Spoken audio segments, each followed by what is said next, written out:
আসসালামু আলাইকুম। আপনি কি জমি পারচেজ করতে চাচ্ছেন বা কিনতে চাচ্ছেন? বুঝতে পারছেন না যে কোন তথ্য, কোন কাগজপত্র কি যাচাই করতে হবে, কিভাবে কি? তো আজকের এই ভিডিওটা আপনার জন্য। এই ভিডিওতে আমি আপনাদেরকে বলে দেব কোন কাগজপত্র যাচাই করতে হয় জমি কিনতে গিয়ে, কোন বিষয়গুলো দেখতে হয়, সতর্কতা কি রয়েছে, ডিটেইলে বলে দেওয়ার চেষ্টা করছি। জমি কেনাটা জীবনের বড় একটি ইনভেস্টমেন্টের মধ্যে একটা। তো একটু সতর্ক হয়ে জমিটা পারচেজ করা উচিত। Let's jump to the video. ১ নম্বর হচ্ছে খতিয়ান বা পর্চা যাচাই করুন। জমির মালিকানা যাচাইয়ের ক্ষেত্রে প্রথম ধাপ হচ্ছে খতিয়ান দেখা। খতিয়ানের ক্ষেত্রে কি দেখবেন?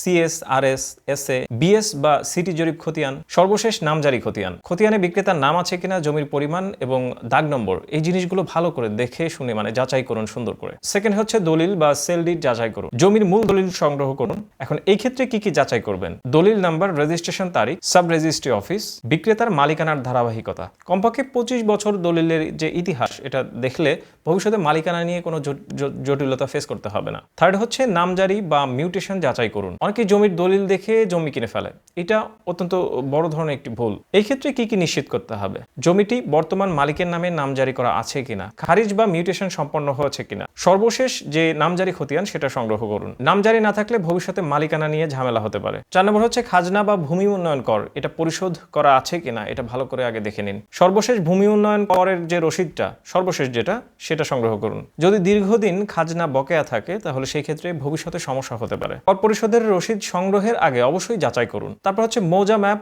বা দাগ নম্বর মিলিয়ে নিতে হবে। কাগজে যা আছে বাস্তবে তা আছে কিনা এটা নিশ্চিত করতে হবে। কি মিলাতে হবে সেটা বলে দিচ্ছি।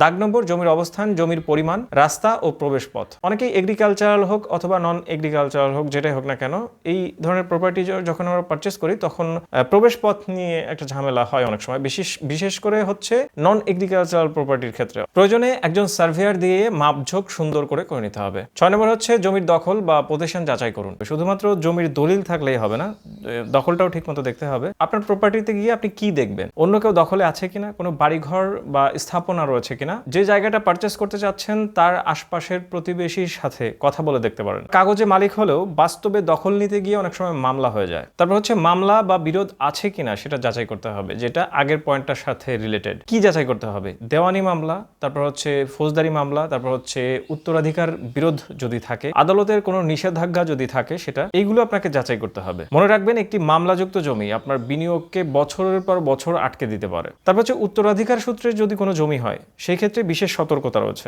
এই ক্ষেত্রে প্রথমত ওয়ারিশ যে সনদটা সেটা ভালো করে দেখতে হবে। উত্তরাধিকারী যারা রয়েছে তাদের সবার সম্মতি রয়েছে কিনা সেটা নিশ্চিত করবেন। এখানে অংশীদারদের কেউ বাদ পড়েছে কিনা, যারা অংশীদার রয়েছে সবাই আছে কিনা সেটা নিশ্চিত করতে হবে। না হলে ভবিষ্যতে যে কেউ এসে ওয়ারিশ দাবি করতে পারে। এবার আরো কিছু গুরুত্বপূর্ণ সতর্কতা রয়েছে, সেগুলো বলে দিচ্ছি। প্রথমত হচ্ছে দালালের কথা বিশ্বাস করা যাবে না।